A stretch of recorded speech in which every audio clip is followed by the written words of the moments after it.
Welcome to PeatSCOPE, an online web application for policymakers, landowners, advisors and private investors working to restore peatland in Scotland.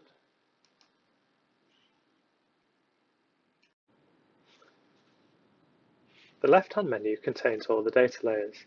This includes perspectives that holds all the raster data, and then areas of interest, which holds vector data. The vector layers allow you to query the raster layers that you have selected.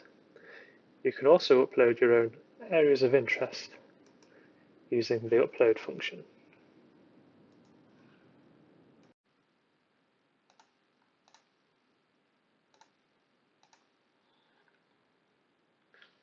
Within the Perspectives menu, we have Peatland Extent, which identifies the total area of peatland in Scotland. This is driven from our peat depth layer. A conflation of existing national model datasets. In Scotland, the technical definition of peat requires 50 centimetres or more of depth of organic matter from the soil surface. This is represented here in the dark purple.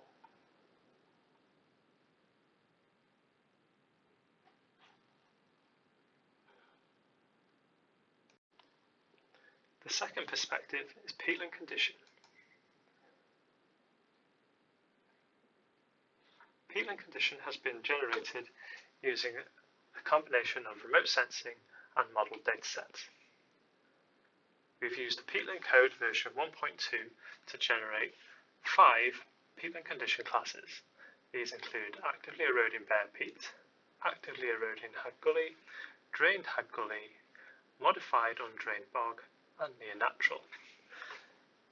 This national coverage dataset shows peatland conditions for areas of deep peat, so that's peat that's over 50 centimetres deep.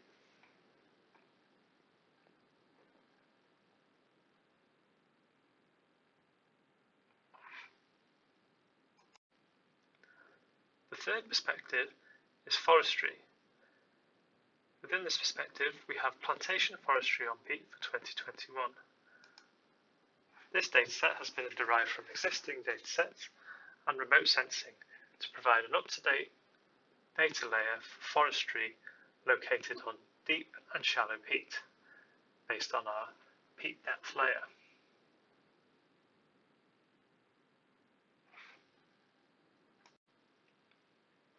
Our fourth perspective is agriculture on peat.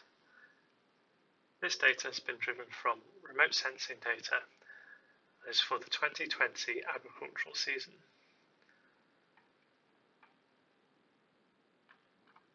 This dataset is broken up into two main classes. They include cropping on peat, which is basically arable cropping such as cereals, and we also have highly productive grassland on peat.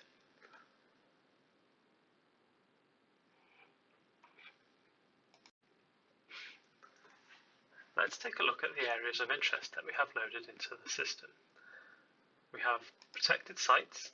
This includes sites of special interest, local national reserves, special areas of conservation, special protection areas, Ramsars, nature reserves, national nature reserves, and national parks.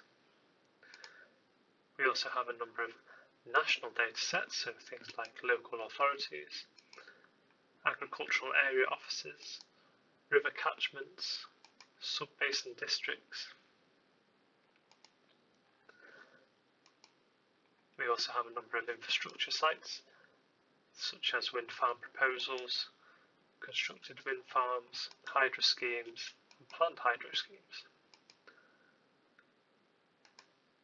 We also have existing restoration sites. These include peatland action sites and woodland carbon code sites, and also some land ownership information such as existing military sites and national forest estate boundaries.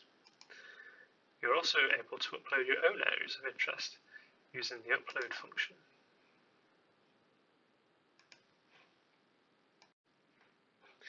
Using the areas of interest, this allows you to query the data layers contained within the Perspectives menus. For example, if we wanted to look at national data sets and peatland condition, we could select the local authority boundaries and the peatland condition layer for 2021, and then select the map to update the charts in the middle. You can also see as we click through the different local authority districts, the headline stats box updates. In this example, it's showing you the total areas of actively eroding bare peat and actively eroding hag gullies in hectares.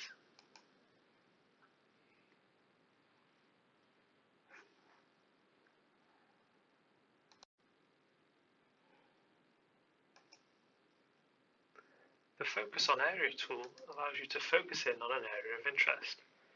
Here, if I select the Highlands, this automatically loads the 5 kilometre hexagon grid.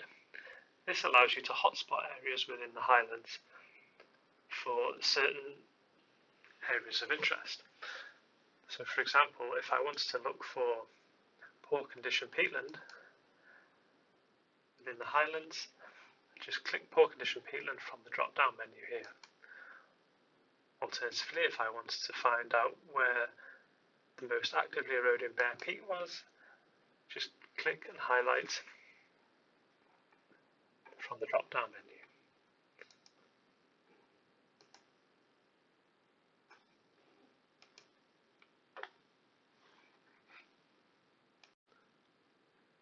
You can export queries from PeatSCOPE using the Export Layer Stats.